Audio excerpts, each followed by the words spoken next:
झिलमिल सितारे बनकर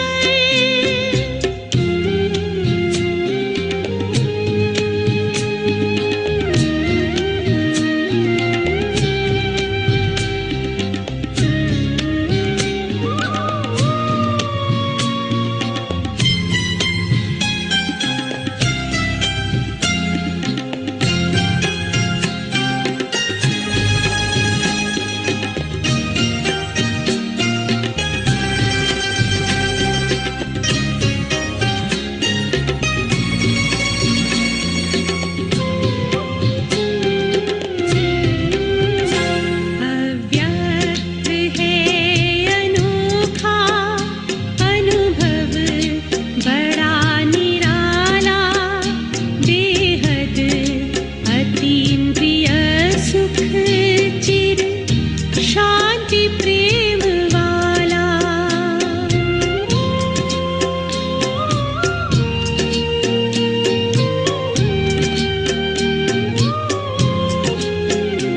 अव्यक्त है अनोखा अनुभव बड़ा निराला बेहद अतीन्द्रिय सुख चिर शांति प्रेम वाला परमात्म स्नेह आचल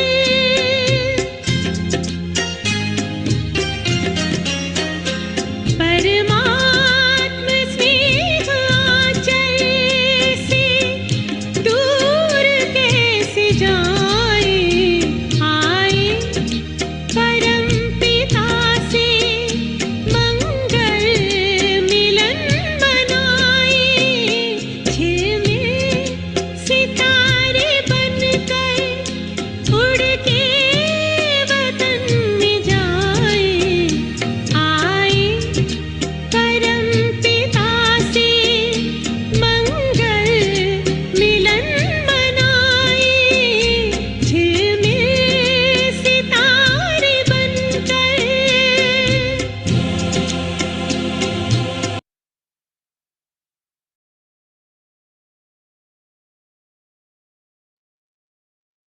ओम शांति। माता जी, ओम शांति बहन। माता जी आए हैं? जी, हाँ जी। आए हैं। ओम शांति जी, ओम शांति। आज का वरदान बहुत प्यारा है। उड़ती कला का अनुभव करने वाले हैं हम। बाबा ने कहा, मेरे को तेरे में परिवर्तन कर। उड़ती कला का अनुभव करने वाले डबल लाइफ का डिटेल है आगे। बाबा ने कहा, ये जो विनाशी तन और धन, पुराना मन भी मेरा नहीं, जो बाप को दे दिया हमने। पहला संकल्प ही ये किया कि सब कुछ तेरा। इसमें बाप का फायदा नहीं, आपका फायदा है। बाप का तो कुछ फायदा भी नहीं है, हमारा ही फायदा है जब हम सब कुछ अर्पण करते हैं। क्योंकि मेरा कहने से तो फंसते हो, तेरा कहने से न्यारे हो जाते। इसलिए न्यारा रहने के लिए सदा तेरा तेरा ही करना है। और करना भी नहीं है, तेरे तेरे में ही रहना है। मेरे में नहीं फंसना। मेरा कहने से बोझ हो जाता है। बोझ उठाकर चलने से तो भारी मन रहता है हमेशा। बोझ नहीं, बोझिल नहीं रहना। तेरा कहने से डबल लाइट और ट्रस्टी बन जाते हैं। जब तक कोई हल्का नहीं बनते तब तक ऊंची मंजिल तक नहीं पहुंच सकते। स्थिति भी ऊंची नहीं होती। इसलिए हल्का रहने वाले ही सदा उड़ती कला का अनुभव करते हैं। और उड़ती कला का अनुभव द्वारा ही आनंद की अनुभूति भी होती है। इसलिए जो मजा हल्के रहने में है वो भारी रहने में नहीं है। बाबा कहते सदा तन मन धन से की तरफ से हल्के रहो। मन को तो बहुत ही हल्का रखना है। आगे बाबा ने एक शक्तिशाली स्लोगन बहुत अच्छा दिया है। शक्तिशाली आत्मा वह है जिस पर कोई भी व्यक्ति या प्रकृति अपना प्रभाव ना डाल सके। ओम शांति। शुक्रिया जी, बहुत बहुत शुक्रिया, धन्यवाद सबका। ओम शांति। ओम शांति। शुक्रिया माता जी, सबका बाबा का शुक्रिया, सबका शुक्रिया। आज के साकार महावाक्य रिवाइज करते हैं। आज 12/12/2023। बाबा कहते हैं कि ज्ञान और योग के साथ साथ तुम्हारी चलन भी बहुत अच्छी चाहिए। कोई भी भूत अंदर ना हो, क्योंकि तुम हो भूतों को निकालने वाले। बाबा से हम डबल सिरताज विश्व के मालिक बनने का वर्षा ले रहे हैं। यह नशा सपूत बच्चों को ही स्थायी रह सकता है, परंतु काम क्रोध का भूत अंदर होगा तो यह नशा नहीं रह सकता। ऐसे बच्चे फिर बाप का रिगार्ड भी नहीं रख सकते, इसलिए पहले भूतों को भगाना है, अपनी अवस्था मजबूत बनानी। ज्ञान सुनाने वाले बच्चों की अवस्था भी बहुत अच्छी चाहिए, बल्कि इसमें ज्ञान बहुत अच्छा हो, योग भी अच्छा हो, परंतु साथ साथ चलन भी अच्छी चाहिए। दैवी चलन उनकी होगी जिनमें काम, क्रोध, लोभ, मोह, अहंकार का भूत नहीं होगा। यह बड़े बड़े भूत हैं। तुम बच्चों में कोई भी भूत नहीं होना चाहिए। अशुद्ध आत्माएं जो भटकती हैं उन्हें भूत कहा जाता है। उस भूत को निकालने वाले भी उस्ताद होते हैं। यह जो 5 विकारों रूपी भूत हैं, यह तो परमपिता परमात्मा के सिवाय कोई निकाल ना सके। एक्चुअली हमने ये मान लिया था ना कि भाई, जैसे गुस्से के लिए कहते हैं ना कि गुस्सा नहीं करेंगे तो काम कैसे कोई करके देगा, है ना। तो बाबा ने आज इन सबको भूत कहा है ना। अशुद्ध आत्माएं जो भटकती हैं, आगे बाबा कहते देवताओं की भाषा कोई जानते नहीं। हमारी बच्चियां आगे सब कुछ आकर बतलाती थी, 2-4 दिन ध्यान में रहती थी। अब कोई बुद्धिमान संदेशी हो जो वहां की भाषा देखकर सुनकर सुनाए। और हमारे तो दीदी हैं संदेशी, कितने सुंदर कभी भोग के वो संदेश सुनाती हैं। हम बाबा से डबल सिताज का वर्षा क्यों नहीं लेंगे? यह है सपूत बच्चों का नशा। परंतु बहुत बच्चे ऐसे हैं जिन्हें काम, क्रोध, लोभ का भूत आ जाता है। एक्चुअली इसके लिए ना साक्षीपन की प्रैक्टिस बहुत जरूरी है, क्योंकि अभी ज्ञान तो मिल जाता है कि मैं आत्मा हूँ, याद भी करते हैं मैं आत्मा, मास्टर सर्वशक्तिवान हूँ, मैं पुण्य आत्मा हूँ, मैं महान आत्मा हूँ, मैं प्रेम स्वरूप हूँ, मैं सुख स्वरूप हूँ। परमात्मा को भी याद करते हैं, है ना, कि वो सुख करता है, दुख कर हरता है, सच्चिदानंद स्वरूप है, निराकार है ना, नॉलेजफुल है। सब कुछ याद करते हैं, हम उनके बच्चे हैं, हम उनके जैसे हैं, फिर भी क्रोध आ जाता है।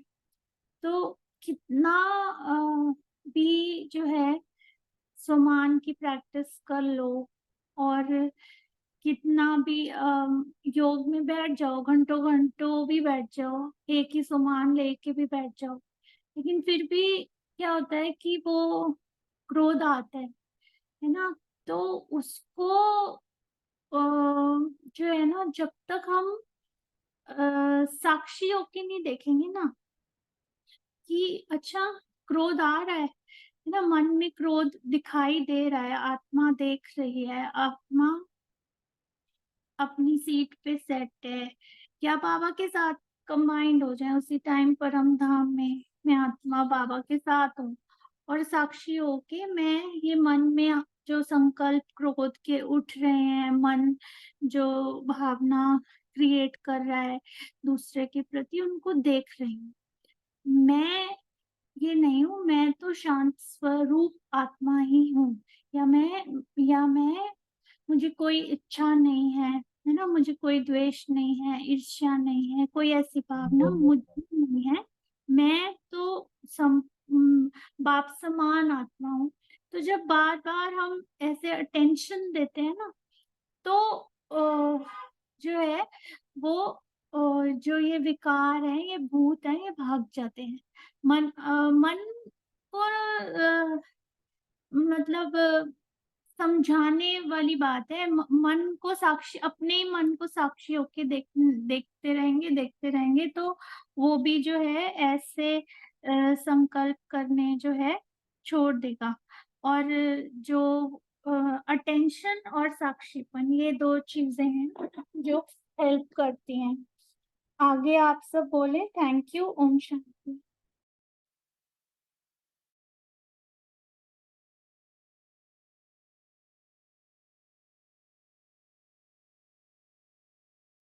ओम शांति।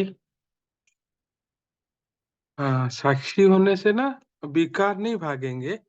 साक्षी होने से अपने आप को हम जान पाएंगे कि ये इस टाइम आता है, इस टाइम आता है, और ऐसे ऐसे मेरा मन चलायमान होता है। तो ये ना साक्षी स्थिति से जब जान जाएंगे, फिर योग करेंगे बाबा से, फिर बाबा को समर्पित अर्पण करेंगे, फिर बाबा से शक्ति लेंगे, शांति की शक्ति, क्रोध को विदा करने के लिए। तो ऐसे करने से साक्षी स्थिति तो केवल हमको नॉलेज देगा कि ये हमारा क्रोध है और इस टाइम आता है, नॉलेजफुल बनने के लिए, जो हमको समझ में आता है। ओम शांति। बाबा ने आज जो बोला है, मेरे को तेरे में परिवर्तन करना, और साकार मूल्य बताया वरदान में, और अव्यक्त मूल्य बताया कि मेरा घर, मेरा ऑफिस। और जो मेरा मेरा है ना, ये बड़ा भारी चीज है। इसने हम हमारा बुद्धि को बांध देता है। और कुछ ऐसे मेरे पास भी कोई ऐसे परिस्थिति आई जो मैं अपने आप को समझने लगा कि ऐसी में ही हूँ मैं। तो उस कारण से काफी देर तक कितना भी कोशिश किया तेरे को देने में, तेरा नहीं कर पाया। तो तेरा नहीं कर पाया, लेकिन कोशिश तो कर रहा था। लेकिन कई घंटे के बाद फिर याद करते करते करते, फिर जब इससे नहीं हुआ, साक्षी स्थिति से जान तो गया, लेकिन जब साइलेंस में रहने की कोशिश किया, बाबा को बार बार बार बार बार बार लाया, तो फिर परिवर्तन आया। तब डबल लाइट, ऐसा परिस्थिति हुआ कि मैं डबल लाइट हो गया, मीन्स हल्का हो गया। ओम शांति।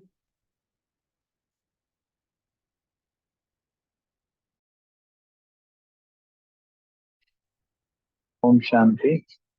ये जो मेरे और तेरे वाली बात है ना, तो आज इस पे वो चिंतन चला।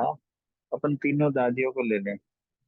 मतलब बाबा के टाइम ना, एक बॉम्बे थी, एक जो है दादी जान की पूना थी, गुलजार दादी दिल्ली में थी।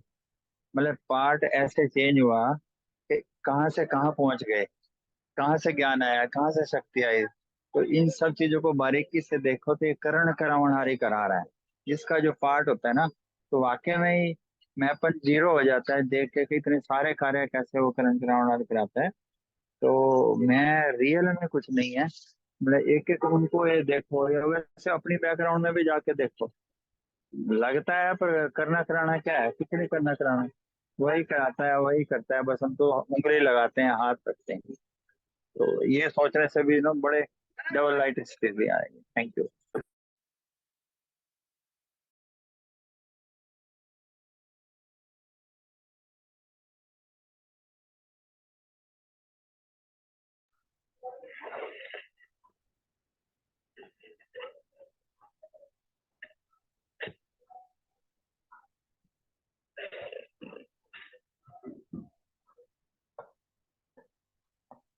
ओम शांति।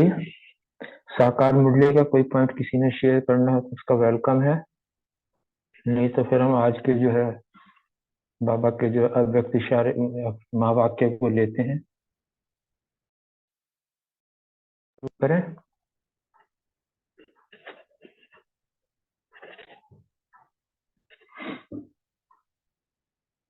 मेरी आवाज पहुंच रही है? जी हाँ, जी जी, शायद सभी का हाँ पॉइंट जी, हाँ जी, आ रही है आवाज। शेयर नहीं करना धन्यवाद। है। 22 जून 77 के बाबा के महावाक्य हैं और बाबा ने बहुत अच्छे रहस्य खोले हैं। एक तो जैसे सितारों की दुनिया का जो रहस्य है ये बताया है। हमें बताया कि संगम युग पर तुम चैतन्य सितारे हो। बाबा ने त्रिकालदर्शी बनाया है, त्रिनेत्री बनाया है, तीनों कालों का जो हमें ज्ञान दिया है, दिव्य बुद्धि दी है।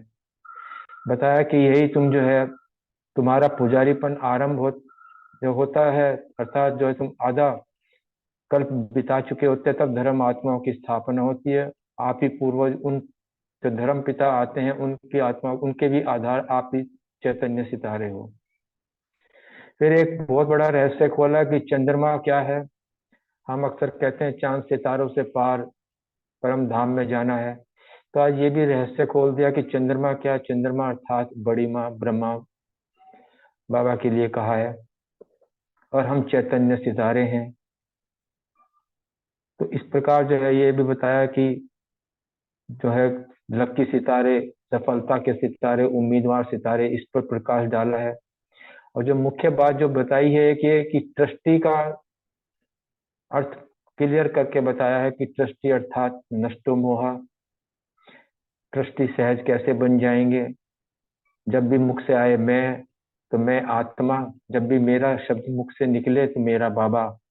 ऐसी अपनी वृत्ति बनानी है, दृष्टि बनानी है। और सहज समर्थ बनने की जो सहज सहज युक्ति बाबा ने बहुत अच्छी बताई है कि सदा अपने आप को परम धाम निवासी समझना है। उसमें क्या है, हमेशा जो है अपने आप को सहज और निरंतर योगी महसूस करेंगे। मधुबन भी जब बैठते हैं तो वहाँ जैसे जाने के बाद चाहे आप 8 दिन रहो चाहे 8 महीने रहो, व्यर्थ संकल्प नहीं आते। इसी प्रकार अपने लौकिक परिवार में रहते हुए जब भी अपनी वृत्ति में अपने बुद्धि में जो मधुबन रखेंगे तो व्यर्थ संकल्प नहीं आएंगे और हमेशा जो है समर्थ ही समर्थ संकल्प आएंगे। फिर एक चीज बताई कि जो फुल स्टॉप देने वाला होगा वही पास होगा। किसी भी प्रकार का अगर पेपर आता है, क्योंकि जग सच्चाई है कि जीवन है तो जीवन में जो है ये पेपर्स तो आने ही हैं। ये उड़ती कला में हमें ले जाने के लिए हमारे पेपर्स होते हैं। किसी भी प्रकार जो है क्वेश्चन मार्क में नहीं आना है, सोचने में टाइम नहीं वेस्ट करना क्यों क्या कैसे। क्वेश्चन में मार्क खत्म करो, फुल स्टॉप लगाओ, पेपर पास हो जाएंगे, अगली क्लास में चढ़ जाएंगे। और पेपर में यही बताया कि पेपर पास हो गए, अगली क्लास में चढ़ गए, मतलब अतीन्द्रिय सुख के झूले में झूलते रहेंगे। सर प्राप्तियों का अनुभव ऑटोमेटिकली होता रहेगा। महसूस होगा कि हम जो है दिन प्रतिदिन चढ़ती कला में जा रहे हैं। इस प्रकार बाबा ने जो है ये महावाक्य उच्चारे हैं। अब हम विस्तार से इनको सुनते हैं। सितारों की दुनिया का रहस्य। विश्व को लाइट माइट देने के निमित्त बने हुए सर चमकते हुए चैतन्य सितारों प्रति ज्ञान सूर्य ने महावाक्य उच्चारे। बाबा ने अपने बच्चों को कितने ऊंचे सम्मान से नवाजा है कि विश्व को लाइट माइट देने के निमित्त बने हुए सर्व चमकते हुए चैतन्य सितारों प्रति। आज बाबा जो है अपने सब सितारों को चमकते हुए स्वरूप में देख रहे हैं। लेकिन बाबा अक्सर कहते हैं कि नंबरवार पुरुषार्थ अनुसार कुछ चमकने में ज्यादा चमकते हैं, कुछ कम चमकते हैं। और सितारों की एक अपनी ही दुनिया होती है। सितारों की दुनिया में जो है हर एक को पता है अपना। रूही का शुरू हो गया। मेरा विजय भाई शायद हाँ, आपका माइक ऑन है। चैतन्य सितारे, हर सितारे का अपना अपना प्रभाव होता है। कोई ज्यादा चमकता है, कोई कम चमकता है। मुख्य बात जो बाबा ने ये बताई यहाँ की, चैतन्य रूप में आप ज्ञान सितारे सारे कल्प के हर आत्मा के जन्म पत्री के आधार मूर्त हो। आज के कलयुग में द्वापर के बाद जो है हर आदमी जो है अपनी जन्म पत्री को लेके पूछता रहता है, तो उसका ये बताया कि आप ज्ञान सितारे ही उसके आधार मूर्त हो। इस संगम युग पर जैसा जैसा जिसका जो पुरुषार्थ होगा वो उतना ही चमकता सितारा बनता है। ज्ञान सितारों के श्रेष्ठ जन्म और वर्तमान के आधार पर पलालक के जन्म अर्थात पूज्य पद के जन्म, और तीसरे पूज्य के आधार पर पुजारी के जन्म। ऐसे 84 जन्मों की कहानी के आधार पर अन्य धर्म आत्माओं के जन्म की पत्री का आधार भी हम सितारे, चेतन सितारे हैं। आपकी जन्म पत्री में उन्हों की जन्म पत्री नूंधी हुई है, क्योंकि पहले आदि से जो है हम आदिकाल से जो है हम बच्चे आते हैं, उनका पाठ तो द्वापर में शुरू होता है। आप हीरो और हीरोइन पाठधारी के आधार पर सारा ड्रामा नूंधा हुआ है। आप आत्माओं का पुजारीपन आरंभ होना और अन्य धर्म की आत्माओं का स्थापन होना आप पूर्वज आत्माओं के आधार पर है। ये छोटी छोटी बिरादरियां निकलती हैं, झाड़ के पेड़ में दिखाते हैं कि टहनियां जो निकलती हैं, इसलिए यादगार रूप में भी हद के सितारों के आधार पर भविष्य दर्शा बनते हैं, क्योंकि इस समय आप त्रिकालदर्शी बन दिव्य बुद्धि दिव्य दृष्टि दी है, हमें त्रिकालदर्शी त्रिनेत्री बनाया है। आप चैतन्य सितारे त्रिकालदर्शी हो, हर आत्मा को भविष्य बनाने के निमित्त बने हुए हो। संगम पर ही हम बच्चों को अपना जीवन बनाना है और साथ साथ अन्य आत्माओं का भी जीवन बनाना है। अपना तो भविष्य बनाना ही बनाना है, हम तो अपने लिए निमित्त हैं ही, अन्य आत्माओं के भविष्य बनाने के भी निमित्त हम आत्मा ही हैं, ब्राह्मण आत्मा ही हैं। चाहे मुक्ति दो, चाहे जीवन मुक्ति दो। जीवन मुक्ति के गेट खोलने के निमित्त ज्ञान सूर्य बाप के साथ साथ ज्ञान सितारे निमित्त बनते हैं। अंडरलाइन करने वाली बात है, क्योंकि ज्ञान सूर्य जो बाप है उसका रोल हम बच्चों को दिव्य बुद्धि दिव्य दृष्टि देने के बाद बाप जो है हमारा साक्षी बन जाता है। उसके बाद सारे कार्य जो है हम बच्चों के द्वारा ही होने, क्योंकि हम बच्चे ही निमित्त बनते हैं। इसलिए आपकी जड़ यादगार सितारे भी भविष्य दृष्टा बने हुए हैं, अर्थात भविष्य दिखाने के निमित्त बने हुए हो। अभी जड़ यादगार हद के सितारे को देखते अपना सितारा स्वरूप स्मृति में आता है। सितारों की भी अलग अलग स्पीड दिखाते हैं। चक्कर लगाने की स्पीड कोई की तेज होती है, कोई की धीरे होती है। कोई सितारे संगठित रूप में होते हैं, कुछ सितारे जो है बिखरे हुए दूरी दूरी पर अलग अलग दिखते हैं। कुछ सितारे जो है बदली करते हैं, जैसे पुच्छल तारे होते हैं। तो ये सब प्रकार की चैतन्य सितारों की स्थिति, पुरुषार्थ की स्पीड, अचल और हलचल का रूप, संगठित रूप में सेवाधारी व सर्वस्नेही व सहयोगी का स्वरूप, श्रेष्ठ गुणों और कर्तव्यों का स्वरूप यादगार में दिखाया है। सितारों का चंद्रमा के साथ संबंध दिखाया है, कोई चंद्रमा के समीप है, कोई दूर है। ज्ञान सूर्य की संतान होते हुए ही चंद्रमा के साथ का चित्र क्यों बना हुआ है, इसका भी बहुत गहरी रहस्य है। चंद्रमा अर्थात बड़ी माँ ब्रह्मा को कहा जाता है। ज्ञान सूर्य से सर्व शक्तियों की नॉलेज की लाइट जरूर लेते हैं, लेकिन ड्रामा के अंदर पार्ट बजाने में साकार रूप में साथ आदि पिता ब्रह्मा और ब्राह्मणों का है। ज्ञान सूर्य इस चक्र से न्यारा रहता है, इसलिए अनेक जन्मों का भिन्न भिन्न राम रूप से साथ चंद्रमा और ज्ञान सितारों का रहता है। और इसी यादगार के कारण जो है चित्र में चंद्रमा और सितारों का संबंध है। अब आप पूछते हैं, अब अपने आप से पूछो कि मैं कौन सा सितारा हूँ, चंद्रमा के कितने समीप हूँ, चंद्रमा के कितने दूर हूँ, संगठन में रूप में हूँ या अलग अलग रूप में हूँ। संगठित रूप में सर्व के स्नेही और सदा सहयोगी बनने की स्थिति में हूँ, वह संगठन में स्वभाव संस्कार स्थिति के कारण बदल लेते हैं स्थान अपना। तो संगठित रूप में मेरा रोल क्या है? ये दूसरे सदा चमकते हुए विश्व को रोशन करने वाला हूं। पहले तो स्वयं को नॉलेज धारण करके अपनी लाइट और माइट प्राप्त करनी है, फिर अन्य आत्माओं को देनी है। अब ये अपने आप को चेक करना है कि मेरा ही आधार अभी मजबूत है या मेरा आधार मजबूत है, मैं अन्य आत्माओं को लाइट और माइट देने के निमित्त हूँ। इसको भी चेक करना है। स्वयं को त्रिकालदर्शी स्थिति में कितना रखते हैं, ये भी चेक करना है। क्योंकि सुनाया था ना, 3 प्रकार के सितारे होते हैं। एक है लक्की सितारे, दूसरे सफलता के सितारे, तीसरे उम्मीदवार सितारे। अब पूछो कि मैं 3 में से कौन हूं? आज बाबा ने बताया कि मैं केवल यहाँ आज मुरली चलाने नहीं, आज तो मैं मिलने आया हूँ, और ये मिलन भी कल्प की नींद है। और इस मिलन की यादगार जगह जगह पर अनेक रूपों से मेला मनाते हैं। आगे बाबा पार्ट 2 के साथ बात कर रहे हैं। यहाँ पर बाबा पूछते हैं ट्रस्टी के बारे में कि ट्रस्टी की विशेषता क्या होती है। सदा स्वयं को हर कर्म में करते हुए तन के भी, धन के भी, प्रवृत्ति के भी ट्रस्टी समझकर अपने आप को चलते हो। अगर ट्रस्टी की विशेषता एक शब्द में कोई कहे, ट्रस्टी अर्थात नष्टो मोहा। ट्रस्टी का किसी में मोह नहीं होता, क्योंकि मेरापन नहीं होता। मेरे में मोह जाता है।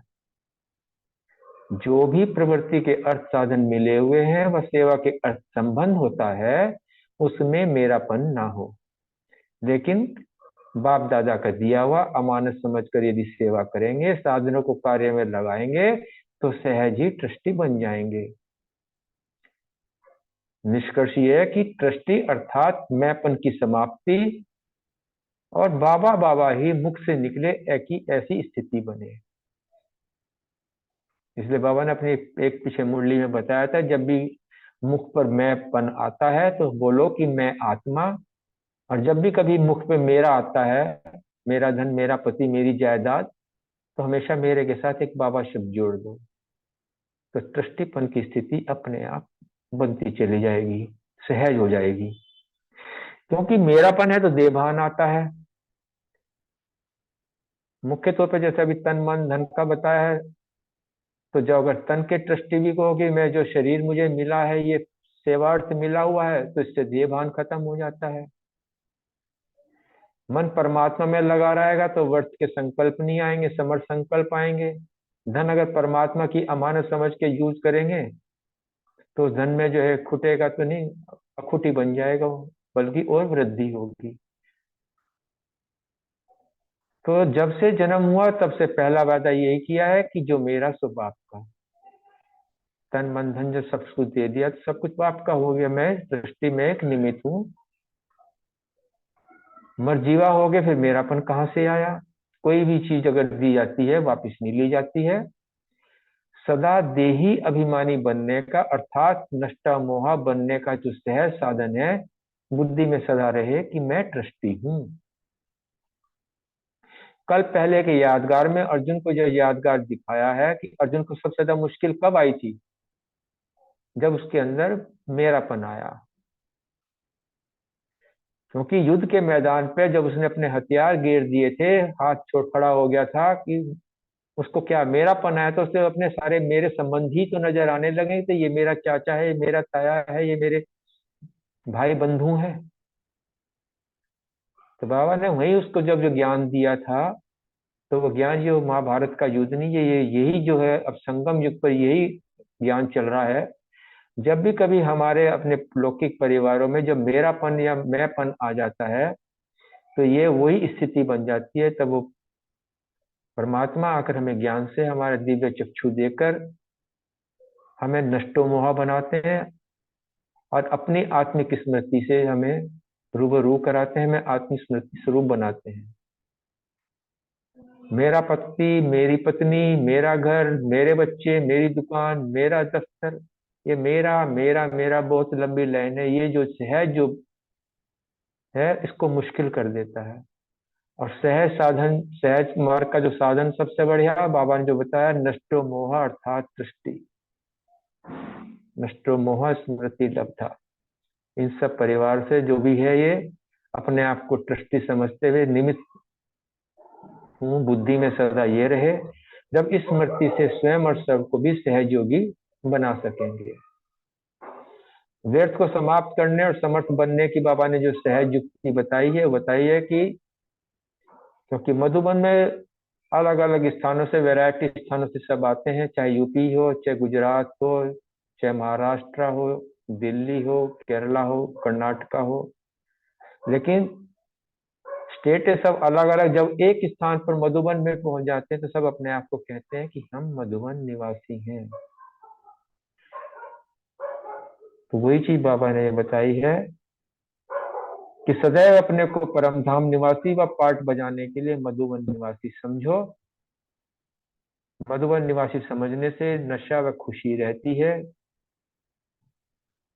मधुबन में हालांकि कोई वहां तकलीफ नहीं होती, लेकिन अगर किसी को छोटी मोटी तकलीफ महसूस अगर होती भी होगी, फिर भी वहां रहना ज्यादा पसंद करते हैं।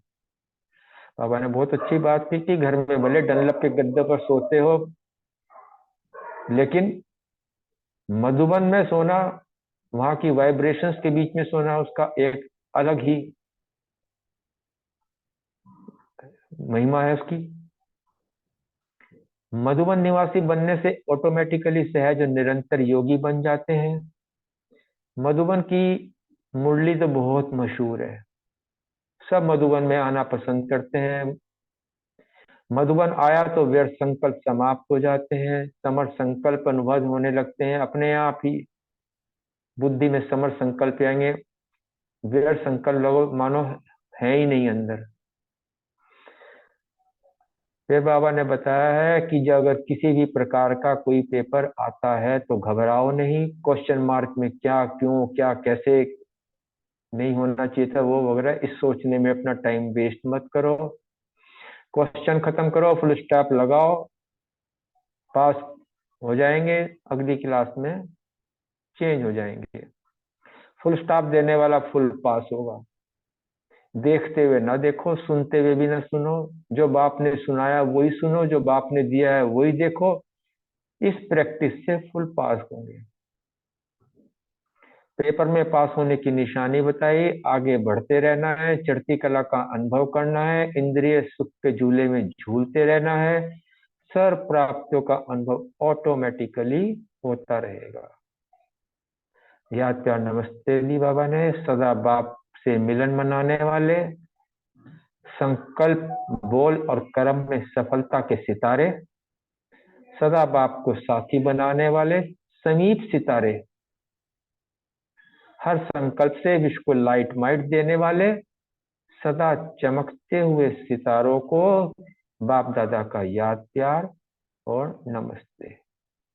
हम सितारों की भी बाप दादों को दिलवजान सिक्वा प्रेम से याद प्यार और नमस्ते। कुछ देर बाबा को याद करते हैं, फिर मनन चिंतन के अपने प्रश्नों को शेयर करेंगे।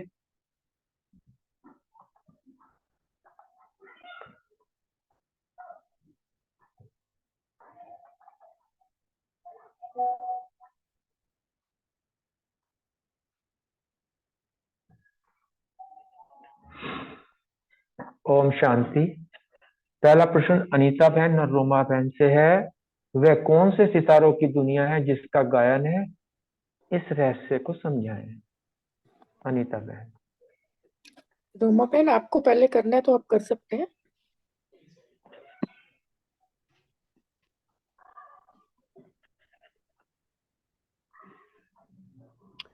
ओम शांति। आज बाबा जो है अपने बच्चों को सितारों के रूप में देख रहे हैं, तो ये कितनी बड़ी हमारे लिए ना नशे की बात है कि भगवान हमें कितनी ऊंची नजर से देखता है। तो हमें भी अपने आप को उस ऊंची नजर से देखना है। जब हम इस नशे में रहते हैं ना, तो बाबा से बहुत प्यार हमारा बढ़ता है। तो बाबा ने कहा कि सर्व सितारे जो है ना, चमकते हुए रूप में बाबा देख रहे हैं।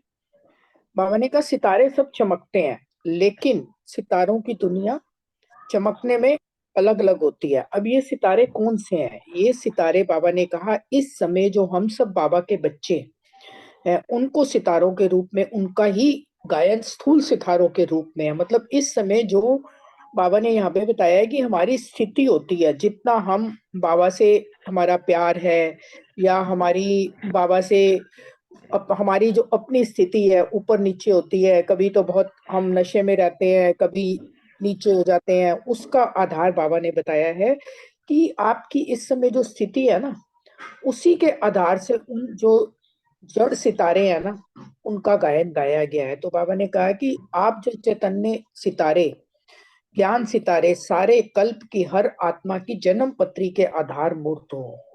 मतलब जैसे कोई बच्चा पैदा होता है तो पैदा होते ही माँ बाप उसकी जन्म पत्री बनवाते हैं कि ये बच्चा, इसकी आगे क्या होगा भविष्य। तो वो जो बताया ना कि वो सितारे, वो कहा जाता है कि किस समय, इस समय कौन सितारों की क्या पोजीशन थी जब बच्चा पैदा हुआ। जबकि इस समय हमारी जो है ना, बाबा कह रहे हैं कि का 84 जन्मों की जो कहानी है ना हमारी, इस समय जो भी हम एक्टिविटी करते हैं, जितना भी बाबा से हम अपना पद प्राप्त करने के लिए मेहनत करते हैं, वो सारा जो है ना हमारे जो ज्ञान सितारों के श्रेष्ठ जन्म और वर्तमान जन्म के आधार पर ही जो है ना प्रारब्ध के जन्म और पूज्य पद के जन्म, बाबा ने कहा, शुरू होते हैं। क्योंकि अभी की ही सारी 5000 वर्ष की नूत हो रही है ना, पूरे 84 जन्मों का पार्ट अभी दोबारा से रिपीट हो रहा है। तो इसी समय, तभी तो बाबा कहता अभी नहीं तो कभी नहीं, तो इस समय ही हमें। और ये भी बाबा ने बड़ी मतलब गहरी सी एक बात बताई, जबकि बाबा ने पहले कई बार बताया हुआ है कि जब हम द्वापर में आते हैं, हम पूज्य से पुजारी बनते हैं। सतयुग त्रेता तक हम पूज्य थे, द्वापर में आके हम पुजारी बन गए। हमने अपनी ही मूर्तियों की बना के, पहले शिव बाबा की हम पूजा करते हैं, फिर देवताओं की मूर्तियों की पूजा बना के पूजा शुरू करते हैं। तो जब हम पूज्य से पुजारी बनते हैं, तब अन्य धर्म की आत्माएं धरती पर आती हैं, है ना। सारे धर्म स्थापक आते हैं और बाकी आत्माएं उनके पीछे पीछे आती हैं। तो उन्होंने बताया कि ये पुजारीपन, पूज्य, सब कुछ जो है ना हम पूर्वज आत्माओं के आधार पर ही बनता है। तो इस समय हमें अपनी अच्छी से अच्छी एक्ट प्ले करनी है, अधिक से अधिक बाबा से योग लगा के बाबा से हमने अपना पूरा पद प्राप्त करना है, ताकि जो है ना, बाबा ने कहा है कि सबको मुक्ति, जीवन मुक्ति के गेट खोलने के निमित्त भी ज्ञान सूर्य बाबा के साथ हम ज्ञान सितारे ही निमित्त बनते हैं। तो हमारी एक एक एक्टिविटी का पूरे कल्प वृक्ष के ऊपर बाबा कहता है कि प्रभाव पड़ता है।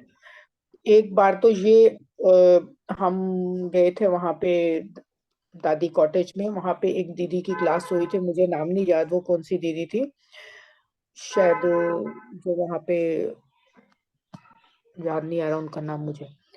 उन्होंने बताया था कि आपको पता है, अगर हमारे में जरा सा क्रोध का भी विचार आता है ना, तो वो लोग तो क्रोध में पता नहीं क्या कर देते हैं, क्राइम भी कर सकते हैं, मर्डर भी कर सकते हैं, हमारे छोटे से क्रोध का इफेक्ट। और अगर हमारे में काम की जरा सी भी झलक आएगी ना, तो वो लोग पता नहीं क्या से क्या कर देंगे। इसलिए हमें एक एक अपनी एक्टिविटी पे बहुत ज्यादा, क्योंकि हम कल वृक्ष की जड़ों में बैठे हैं, वो कह रहे हैं अपने आप को इतना वो मत समझो, तुम्हें बाबा ने बहुत जबरदस्त, बहुत बड़ी जिम्मेवारी दी है। तो अपनी जिम्मेवारी को देखते हुए हमें बाबा के साथ योग लगाना है और बाबा के समीप सितारा बनना है, कि बाबा के जितना समीप रहेंगे उतना बाबा से हम शक्तियां लेते रहेंगे। हलचल में नहीं आना, अचल रह के अपने में श्रेष्ठ गुणों को धारण करके और अपने कर्तव्यों को बाबा के साथ पूरा करना है। ओम शांति। थैंक यू अनिता बहन। सही बात है, संगम युग पर बाबा हमारे साथ है। पूरे कल्प में केवल एक यही समय अब बाबा अपने बच्चों को कहता है कि अपने भाग्य की एडिटिंग खुद कर लो। इस वक्त जैसा अपना भाग्य, जैसा सितारा तुम बनना चाहो बन सकते हो। उसके बाद तो फिर रोल प्ले प्ले होने हैं। केवल हम बच्चों को बाबा ने ये जो है कलम दी है हमको कि अपनी जन्म पत्री स्वयं लिख लो। तो इसीलिए कहा अपनी नहीं, अन्य आत्माओं की जन्म पुत्री के भी आधार मूर्त आप हो। जैसे हम बच्चे जब अन्य आत्माओं को बाबा का परिचय देते हैं, तो उसमें भी तो उस आत्मा का अगर जीवन बन जाता है और वो आत्मा भी जो है ज्ञान की राह में बाबा का बच्चा बन जाता है, तो उसकी जन्म पत्री के आधार भी तो फिर हम बन गए ना। हालांकि विशेष तौर पर है तो बाबा का ही रचा रचाया खेल, लेकिन बाबा ने तो बच्चों को निमित्त बनाया, तो क्रेडिट वहां भी मिलता है। तो ये पूरे 5,000 कल्प में केवल एक छोटा सा जो समय जिसमें हम बाबा के बनते हैं और अपना पुरुषार्थ करते हैं, तो हम अपना जो है भाग्य और अन्य आत्माओं का भाग्य के लिखने के निमित्त बन जाते हैं। धन्यवाद बहुत बहुत। रोमा बहन। ओम शांति। थैंक यू भाई जी, थैंक यू अनीता बहन, बहुत ही सुंदर अनीता बहन ने एक्सप्लेन किया है। जैसे कई बार साकार मुरली में भी बाबा ने बोला है, जब तुम शांत स्वरूप होकर बैठते हो योग में, है ना, तो तुम विश्व को शांति का दान देते हो, है ना। मतलब जब आत्मा ये सोचती, मैं मतलब बाबा के साथ कनेक्ट होती है कि बाबा शांति का सागर है और मैं आत्मा मास्टर शांति का सागर है, मैं शांत स्वरूप हूँ, है ना। तो वो जो वाइब्रेशन तब वो फैलते हैं, तो वो उससे सारे विश्व को शांति का दान मिलता है। तो आत्मा अगर मतलब जब आत्मा अपने कॉन्शियसनेस में बैठ जाती है कि मैं ये हूँ, तो वो सारे वायुमंडल को जो है जैसे वो कहते हैं ना कि जब तुम सतो प्रधान बन जाओगे तो ये प्रकृति भी सतो प्रधान बन जाएगी, है ना। ये मतलब तुम संपूर्ण बनो तो प्रकृति तो मतलब वो पलट देगा, जिस मतलब पुरानी जो गंदगी का विनाश कर देगा और सतयुगी दुनिया स्थापन हो जाएगी। और वैसे भी जब देखो सर पहाड़ को देखने के लिए भी ना सर को एक स्लांटिंग उसमें करेंगे ना तो पहाड़ दिख जाएगा, लेकिन सितारों को देखने के लिए ना बिल्कुल सर ऊंचा करना पड़ता है। तो हमको इतना श्रेष्ठ बाबा ने सम्मान दिया है, स्थिति दी है कि जब कोई तुमको देखे तो उसका सर बिल्कुल हाईएस्ट ऊंचा हो जाए, मतलब तुमको देखते ही उसका जो है मन बुद्धि पलट जाए और वो अपने सम्मान में टिक जाए, उसकी आत्मा जागृत हो जाए। जैसे अंगुलीमाल का भी है ना कि बुद्ध से मिलते ही कैसे परिवर्तित हो गया, वो कहाँ लोगों की उंगलियां काट काट के मालाएं बना के पहन के घूम रहा था, है ना, और कहाँ भिक्षुक बन गया। सेकंड में उसका परिवर्तन हो गया, ऐसे वाइब्रेशन ऐसा उसके ज्ञान चक्षु खुल गए, उसकी दिव्य बुद्धि जागृत हो गई, दिव्यता आ गई उसके अंदर। तो यही बाबा समझा रहे हैं कि मतलब जो अपनी चमक को के ऊपर काम करो, जो मतलब हर हर अलग अलग नंबरवार चमक होती है सितारों की। तो और जो जैसे प्लैनेटरी और ये सेलेस्टियल मूवमेंट्स के ऊपर ही जो है ये ज्योतिष विद्या आधारित है ना। ये प्लैनेट यहाँ मूव कर गया, ये सितारा यहाँ मतलब इसमें इसमें वो आ गया, इसमें वो आ गया, ऐसे करके वो मतलब वो दिखाते हैं। तो तुम्हारा एक एक मूवमेंट पापा कहते हैं, इवन जो धर्म गुरुओं की भी एंट्री होनी है, जो उनका भी पार्ट मूंधा हुआ है, वो भी तुम्हारे ऊपर ही निर्भर है। जब तुम जो है अपनी स्थिति आत्मिक स्थिति को भूल जाते हो, पूज्य से तुम मतलब पुजारी बन जाते हो, है ना, अपने आप की पूजा करने लगते हो, फिर ये धर्म गुरु भी आ जाते हैं, इनकी भी एंट्री होती है, अलग अलग इनके वैरायटी अलग अलग शाखाएं बनती जाती हैं, वृक्ष जो कल्प वृक्ष का हम पढ़ते हैं वो फैलता चला जाता है। फिर देखो उसके बाद जो ये सन्यास धर्म है, तो सन्यासियों के लिए भी बाबा बोलता है कि उन्होंने पवित्रता को थाम के रखा, है ना। तो जब क्या ब्रह्मचर्य किया ना, घर गृहस्थ त्यागा, और बाबा तो हमको संपूर्ण पवित्रता का ज्ञान देता है ना, घर गृहस्थ में रहते हुए न्यारे प्यारे होके हर कर्तव्य को कैसे तुम अपनी जो है purest of the pure form में तुम सस्टेन करो। तो जब वो स्थिति जागृत होती है और वो वाइब्रेशंस फैलते हैं तो परिवर्तन होता है, और फिर बाबा बोलते हैं चैरिटी बिगिंस एट होम, पहले घर में और फिर विश्व में। Thank you. ओम शांति। थैंक यू रोमा बहन। नेक्स्ट क्वेश्चन अर्चना बहन रजनी बहन से है।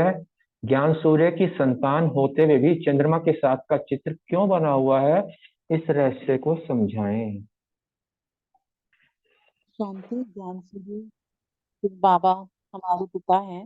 परम धाम में हम आत्माएं निराकार स्वरूप में बाबा समान वहीं पे उनके साथ हैं। लेकिन साकार में तो ब्रह्मा बाबा ने आके पाठ बजाया। ज्ञान चंद्रमा मतलब ब्रह्मा माँ और उनकी शीतलता। ज्ञान सूर्य के पास तो तपत है सूर्य में, और योग की अग्नि हम लगा जब योग लगाते हैं बाबा से। और ज्ञान चंद्रमा ब्रह्मा बाबा। तो हम जितना जितना यहाँ पर बाबा के मददगार बनते हैं, तो साकार में जैसे ब्रह्मा माँ ही पालना दी और उसके बाद दीदी दादियाँ। तो जितना हम यहाँ पर नजदीक रहेंगे बाबा के परिवार, ना हमारा जो परम धाम में भी जो हमारी पोजीशन है वो बिल्कुल ज्ञान सूर्य के सम्मुख रहेगी। फिर ज्ञान सूर्य ज्ञान चंद्रमा दोनों का चित्र दिखाया है। Thank you. और अभी अनुरोध है कि थोड़ा सा ही आधा घंटा हो चुका है, तो हम लोग बहुत सारे हैं तो थोड़ा शॉर्ट में सब बोलेंगे। ओम शांति। रजनी बहन। Thank you. जैसे बताया है कि माँ है चंद्रमा और सूर्य। ये क्वेश्चन यही है कि ज्ञान सितारों के रहता है सात चंद्रमा। अगर आप जन्म पत्री भी देखें तो लौकिक बनाते हैं तो जहाँ चंद्रमा और सूर्य है वहां पे भाग्य बहुत अच्छा दिखाया जाता है। दूसरी बात ये है कि बाहर जब वैसे भी देखा जाए तो चंद्रमा की अपनी कोई रोशनी नहीं है। चंद्रमा सूर्य से रोशनी लेके फिर वो रोशन होता है। तो ऐसे ही ब्रह्मा बाबा को परमपिता परमात्मा ब्रह्मा बाबा को अडॉप्ट करके उनके अंदर आके वो रोशनी देते हैं, ज्ञान देते हैं। और वो ज्ञान जो है वो हम ब्राह्मणों को मिलता है, यानी कि सितारों को मिलता है। और वही है कि बाबा हर बार कहते हैं कि जितना जो जो लेता जाता है उसके ऊपर वो ज्ञान की जो झलक है, आत्मा की जो झलक है वो वैसे चमकती जाती है, वो प्रकट दिखाई देते हैं। मगर परमपिता परमात्मा खुद नहीं दिखाई देते, कर वो ही रहे हैं, करा वही रहे हैं। मगर हम प्रत्यक्ष रूप में दिखाई देते हैं, करते हुए माँ बाप का नाम रोशन करने के लिए। तो इसलिए वो बताया, दूसरा ये भी बताया कि अलग अलग तरह के जो जैसा पुरुषार्थ करता है उतना वो चमकता उसका चेहरा, प्रकाश नूरानी आता है, वो उतना चंद्रमा के नजदीक है। कई हैं कि बहुत सारे वो होते हैं, जैसे ग्रुप बना होता है, जैसे बाबा ने बनाया ना, पहला जो है फूल है, मालाएं जैसे बनी होती हैं। फिर दो आए, ब्रह्मा बाबा और मम्मा, वो उनके और ज्यादा नजदीक थे। फिर उसके बाद 8 की माला है। तो ऐसे ही जो बताया है कि चंद्रमा के आसपास जो सितारे हैं उनकी उन्होंने कहा कि ऐसे ऐसे कोई संगठित में है, कोई पुच्छल तारा है। तो ये सारी चीजें हैं। और इसके बाद जो उन्होंने कहा कि वो जो रोशनी है वो वहीं से मिली है, बाबा की पालना हमें मिली है ब्रह्मा बाबा से, इसलिए ये चित्र इकट्ठा दिखाया गया। ओम शांति। थैंक यू रजनी बहन। नेक्स्ट क्वेश्चन सुरेश बहन और सुमन बहन से है। 3 प्रकार के सितारे हैं, अपने से पूछो तीनों में से मैं कौन। ओम शांति। बाबा ने कहा 3 तरह के सितारे हैं। गायन भी है भाई, 3 तरह के सितारे हम कौन से सितारे हैं, कौन सी हमारी ओ, बाबा ने कहा एक तो हो चैतन्य सितारे, और जो चैतन्य सितारे होते हैं बाबा ने कहा है जो भविष्य बनाने वाले निमित्त बनते हैं, वो चैतन्य सितारे होते हैं। फिर बाबा ने एक ये भी कहा कि भाई तुम कौन से सितारे हो, तुम ज्ञान सितारे हो, चमकते हुए सितारे हो, या तुम कौन से सितारे हो, बाबा ने ये पूछा है। तो बाबा कहते हैं तुम्हारा भी तो यादगार है ना, तुम ज्ञान सूर्य की संतान हो, ज्ञान चमकने वाले सितारे। और कई सितारे ऐसे होते हैं जो संगठित रूप में रहते हैं, और कोई होते हैं एक दो के दूरी पर रहते हैं। बाबा ने कहा तुम तेज चलने वाले सितारे हो या चक्र लगाने वाले सितारे हो। तो कई होते हैं धीमी गति वाले सितारे। बाबा ने कहा तुम अपने आप को किस कैटेगरी में डिसाइड करते हो, तुम कौन से सितारे हो। तो बच्चे भी कहते हैं कि हम तो चमकने वाले सितारे हैं, बाबा के नैनों के नूर वाले सितारे हैं। तो बाबा ने कहा जो भी कई कई बच्चों की जैसे जन्म पत्रियां भी बनी हुई हैं अभी, तुम कौन हो, कौन सी आत्मा हो, पुजारी हो, कौन सी हो। तो फिर तभी बच्चों ने कहा कि हम चमकने वाले सितारे हैं। ओम शांति। शुक्रिया बाबा। ओम सुमन शांति। बहन। ओम शांति। बाबा ने 3 सितारों के बारे में बताया है कि तुम लकी सितारे हो, सफलता के सितारे हो, या फिर उम्मीदवार सितारे हो। अब ये हमें अपना जो है देखना है कि हम जो है कि कौन से तीनों में से हम जो हैं कौन से सितारे हैं।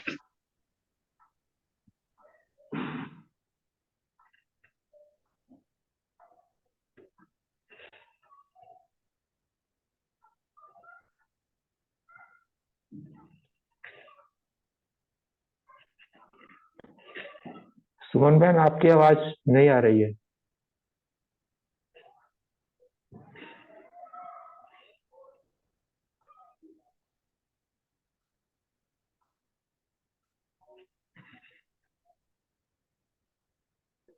मेरा ख्याल है सुमन बहन का नेट चला गया है। अगला क्वेश्चन ले लेते हैं, जब आप दोबारा आएंगे वो जुड़ जाएंगे।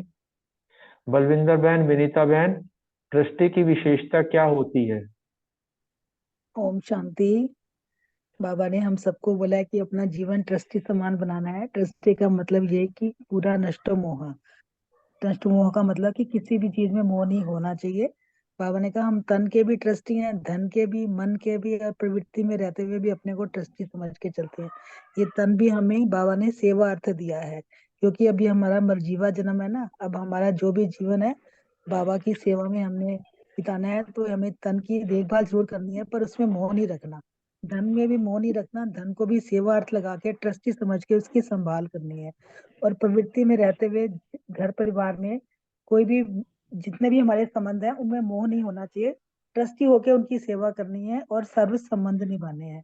और बाबा, क्योंकि अब हमारा शरीर भी जो है वो भी हमने सेवार्थ बाबा को अमानत दे दिया, तो हमें अपना शरीर भी सेवार्थ यूज करेंगे। जो भी साधन है उसको भी ट्रस्टी होके अपना यूज करेंगे, मतलब मैंपन नहीं होगा।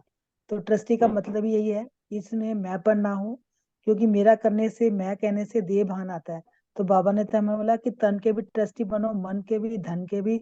और जो भी है मेरा नहीं, बाबा का दिया हुआ है, बाबा की सेवा में मुझे लगाना है। ट्रस्टी का मतलब ये है। ओम शांति। Thank you. विनीता बहन। ओम शांति। जब भी हम ये समझते हैं ना, कर्म करावन आप पे आप, मानुष के कुछ नहीं हाथ, तो जब वो करा रहा है और मैं कुछ हूं ही नहीं, तो जस्ट मैं निमित्त हूँ। फिर हम अपने आप में से जो अपनी मैं है ना, करने में करता भाव, वो सब कुछ हटाते जाते हैं। हटाते भी क्या जाते हैं, जब हम बाबा को आगे करते हैं तो ऑटोमेटिकली सब कुछ पीछे होता जाता है। अब जब सब कुछ बाबा ही करा रहा है, तो हम क्या है, हम ट्रस्टी हैं। और ट्रस्टी की विशेषता क्या है? ट्रस्टी अर्थात नष्टो मोहा। ट्रस्टी का किसी में भी मोह नहीं है, क्योंकि मेरापन होता है तो मोह होता है। जो भी प्रवृत्ति के अर्थ साधन मिले हुए हैं, वह सेवा के अर्थ, जो भी हमें चीजें मिली हुई हैं उनमें मेरापन ना हो। बाबा का दिया हुआ है, बाबा की अमानत है, और हमने अमानत में खयानत नहीं करनी, बस। ओम शांति।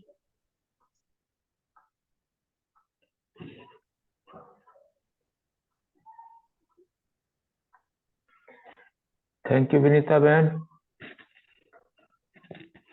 नेक्स्ट क्वेश्चन मीतू बहन और प्रीति बहन से है। सदा देही अभिमानी बनने का अर्थात नष्टोमोहा बनने का सहज साधन क्या है? ओम शांति। थैंक यू सभी का।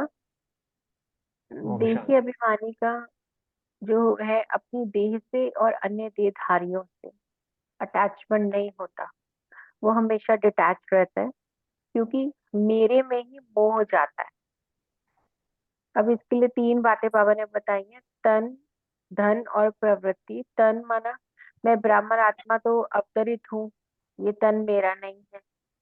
और धन के लिए भी, ये तन मुझे किस लिए मिला है कि अपनी प्रोग्रेस करने के लिए ये शरीर मुझे मिला है, और बाबा को इस तन में रह के याद करने के लिए मुझे ये शरीर मिला है, और तन द्वारा दूसरों की सेवा करने के लिए मुझे ये मिला है।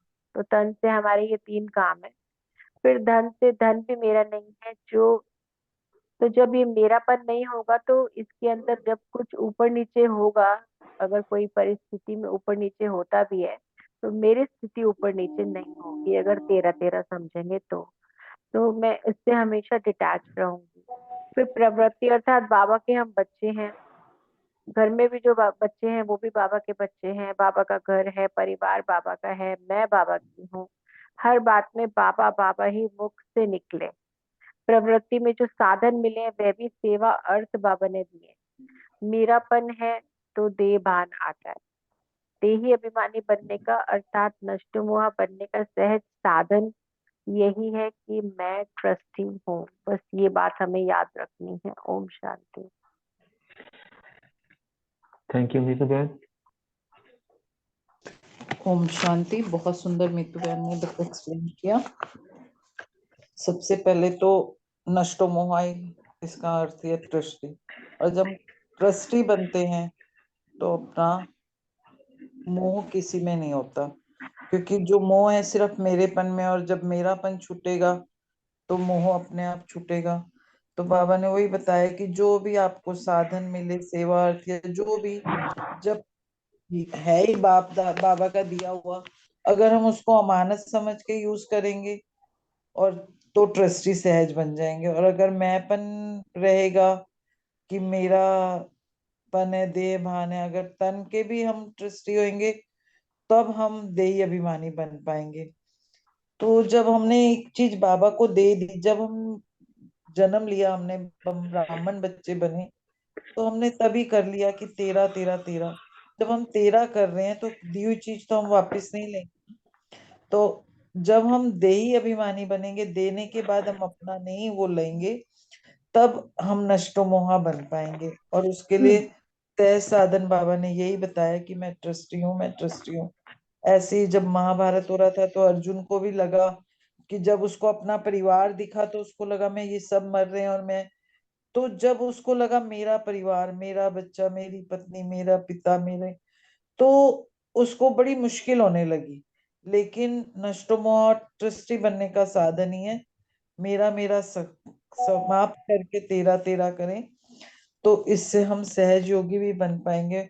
और आज बाबा ने आज साकार मुरली में भी वरदान में 13-13 ही बताया कि जितना हम ट्रस्टी बनते जाएंगे उतने हम सहज योगी बनते जाएंगे। ओम शांति। Thank you. Thank you Preeti बहन। नेक्स्ट क्वेश्चन रमनी भाई और रूमी बहन के लिए है। रमनी भाई आप बताएं सर। मैं रूमी बहन का क्वेश्चन आंसर मेरे पास आ गया है। व्यर्थ समाप्त हो समर्थ बनने की सहज युक्ति क्या बताइए। जी ओम शांति। रूमी बहन का पढ़ना हो तो पढ़। रूमी बहन का बताइए पहले। हाँ चलो रूमी बहन का आंसर आ गया। ओम शांति।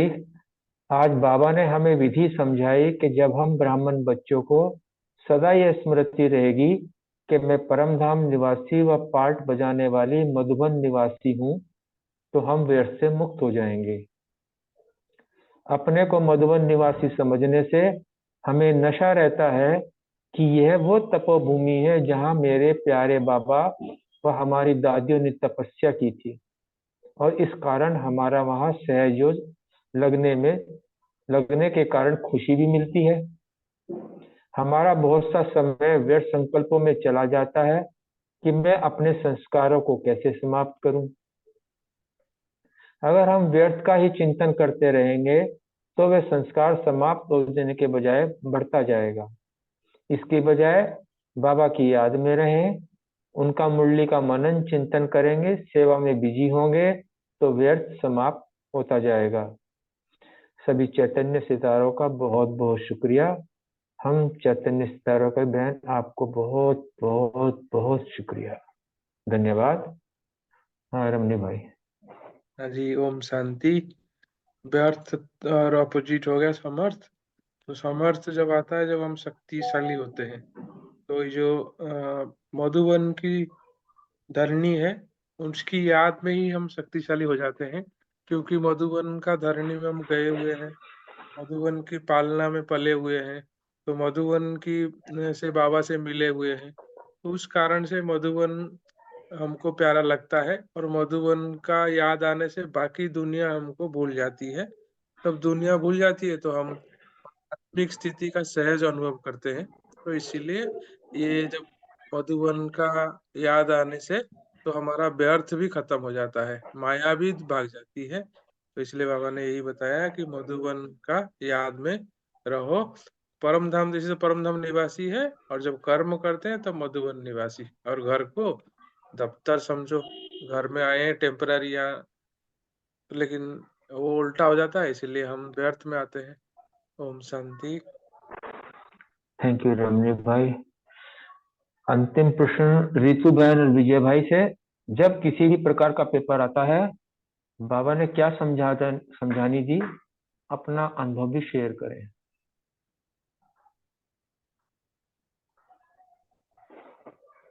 रितु बहन बोलना चाहें तो बोले पहले।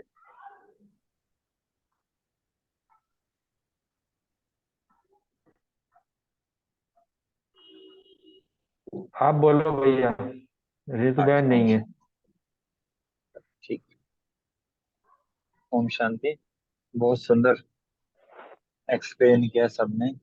कुछ एक दो रहस्य वाली बातें रही भी हैं, वो इसके बाद हम लेते हैं। बाबा ने जो पेपर वाली बात कही है ना, कि किसी भी प्रकार का पेपर कोई आता है तो हमें ना घबराना नहीं है, क्वेश्चन में नहीं जाना क्यों क्या कैसे। क्योंकि जब हम साइलेंस में जाते हैं, जब हम साक्षी रहते हैं, तो हमारी स्टेज उसको अंडरस्टैंड करने की होती है, अर्थात उसकी याद में रहते हैं। याद में रहते हैं तो उस सीन को पार करना इजी हो जाता है। और जो क्वेश्चन मार्क आए और हम अगर फुल स्टॉप लगा देना, तो फुल स्टॉप लगाने से ना हम बेसिकली क्या बोलते हैं, क्लास चेंज हो जाती है, ताकि उसमें फिर पास हो जाते हैं। क्योंकि बातें तो आएंगी, चीजें तो आएंगी, वो निकल भी जाएंगी। और फुल स्टॉप, और इसके बाद जो ये बताया ना कि फुल स्टॉप का मतलब ये है बिंदी वाली स्टेज नहीं। और वैसे भी लॉ ऑफ एवरेज भी कहता है 99, मतलब डर की भी बात करता है, 99.99% कुछ होता ही नहीं कोई भी चीज का। ये सिर्फ डर और भय, यह चीजें होता है ना। बाबा ने बताया ना कि वो मरी हुई चींटी के समान आते हैं, और हम उसको ना कागज के टाइगर को टाइगर समझ लेते हैं। तो जब हम बार बार उसकी सुने, उसमें लगे रहें, वो स्मृतियां रहें, और स्मृति की स्टेज रही, स्टेज ऊपर रहे, और ये अगर हम प्रैक्टिस करेंगे तो हम ना फुल पास हो जाएंगे। और फुल पास होने का मतलब यही है कि फुल स्टॉप लगाने का मतलब ही हम ना आगे बढ़ रहे हैं, कर रहे हैं। ये स्टेजेस लाने के लिए जैसे इस पॉइंट को टच किया था ब्रह्मणी भाई ने और उस बहन ने भी, कि हमें समर्थ रहना है, अर्थात व्यर्थ से बचना है। और व्यर्थ से बचने का आधार ही जो है ना, वो यही है कि बाबा के जो महावाक्य होते हैं वो टप टप टपकते रहें, वो करते रहें।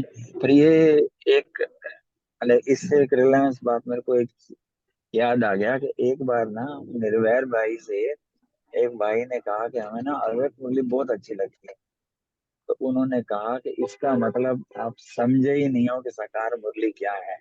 आई मीन साकार मुरली में जादू है, इसकी इम्पोर्टेंस 21 है, 19 नहीं है। ओम शांति। और एक चीज जो है ना, आज ना 3 आए थे, लक्की सितारे, सफलता के सितारे, उम्मीदवार सितारे। एक एक लाइन में कोई एक्सप्लेन करेगा, एक एक लाइन। ओम शांति। और एक और ऐसे वाली बात ये भी थी कि 2 लोगों ने टच किया पर डिटेल नहीं आई, कि जो धर्म पिता आते हैं उनका भी आधार है, वो कैसे।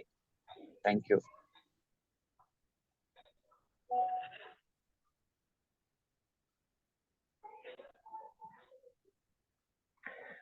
धर्म पिता का आधार हम बच्चे हैं, क्योंकि धर्म पिता जो है संगम युग पर पुरुषार्थ नहीं करते हैं। संगम युग पर पुरुषार्थ जो बच्चे करते हैं वो आदि में आते हैं।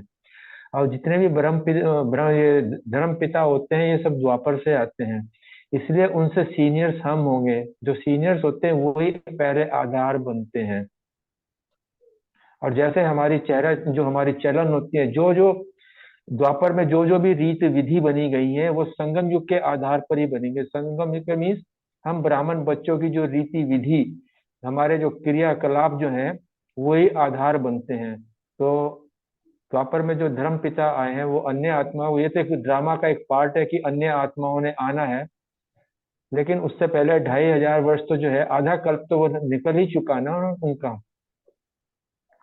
अगर कल्प के सतोतम प्रधान स्थिति में देखा जाए, सतो तो उन्होंने देखा ही नहीं है, वो भी तमो में, क्या रजो में आए हैं वो लोग।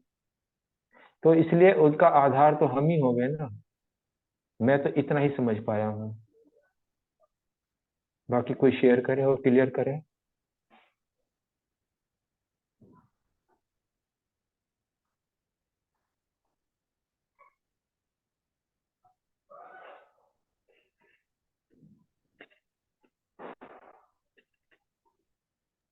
जो लक्की और सफलता के सितारे, चलो ये करें एक्सप्लेन कोई भी।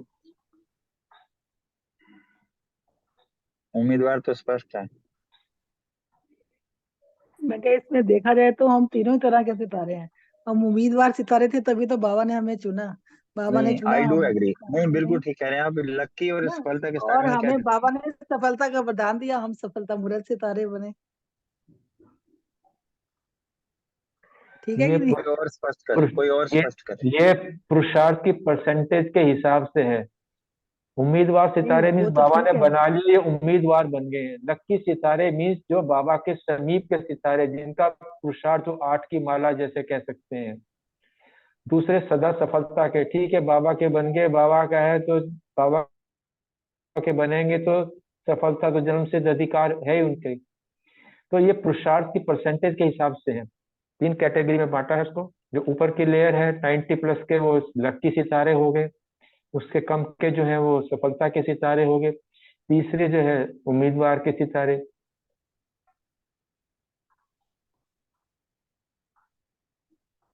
आप इसको गद्दियों से भी ले सकते हैं कि अष्टरत्न जो है ऊपर, जिनको 8 गद्दियां मिलनी है वो लक्की सितारे हैं, क्योंकि उनका पुरुषार्थ बहुत बहुत बहुत है। कम वालों का सफलता के सितारे पुरुषार्थ तो कर रहे हैं लेकिन ऊंच नीच हो जाते हैं, कभी कम कभी ज्यादा। बाकी वो क्लियर करें कोई भाई।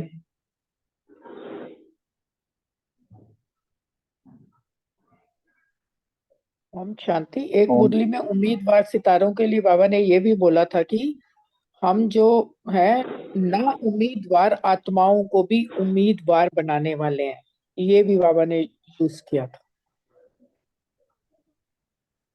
चलो इसके लिए शेयर करता हूँ, आप इसको बताइएगा। लक्की का मतलब होता है कोई मेहनत नहीं, जीरो मेहनत। जैसे बात की थी ना कि गुलजार दादी यहाँ थी, रूटीन में कर रहे थे अपना प्रसाद, जो भी कर रहे थे, बाबा का रथ बन गया। और बड़ी दादी जो है थोड़ी को संभालने लगी, और जिस हिसाब से। और जो जानकी दादी को देखो कि साधारण वहाँ एक सेंटर में रुक रहे थे, दवाइयाँ ले रहे थे, तबीयत का पता नहीं, विदेश में भेज दिया, लैंग्वेज आती नहीं कुछ नहीं, उठा के दवाइयाँ फेंक के चल पड़े, बाबा ने कहा है। ये लक है। और जो सफलता है, जैसे अब हम पुरुषार्थ करते हैं सफलताएं पाते हैं, मेहनत करते हैं सफलता मिलती है। और उम्मीदवार कोई रूटीन में है। इसमें कोई और एडिशन करना चाहे तो बता सकते।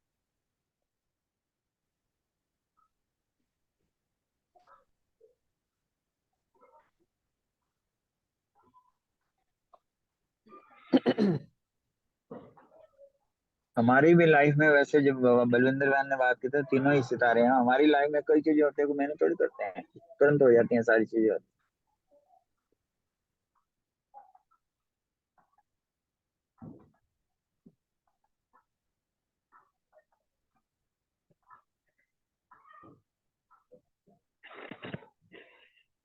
किसी भाई ने बहन ने कोई और कुछ शेयर करना है तो उसका स्वागत है, नहीं तो रमनी भाई ओवर टू यू।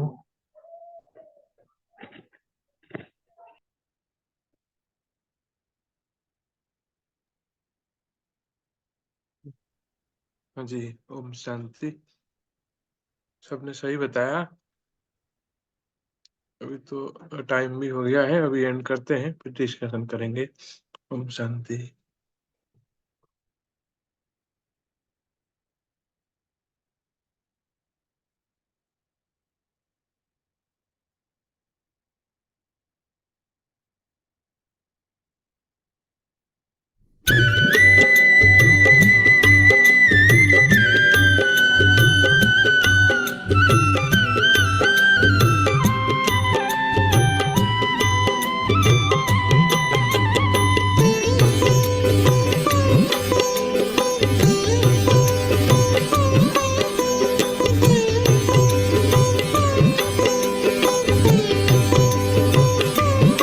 हम उड़ के चले जाएं, हो हम उड़ के चले जाएं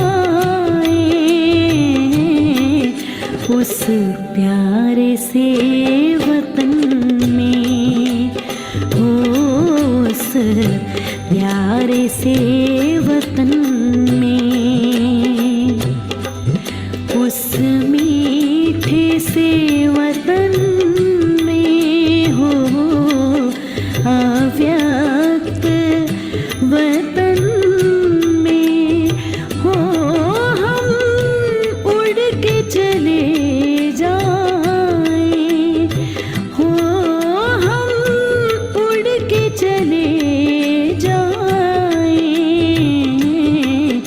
उस प्यारे से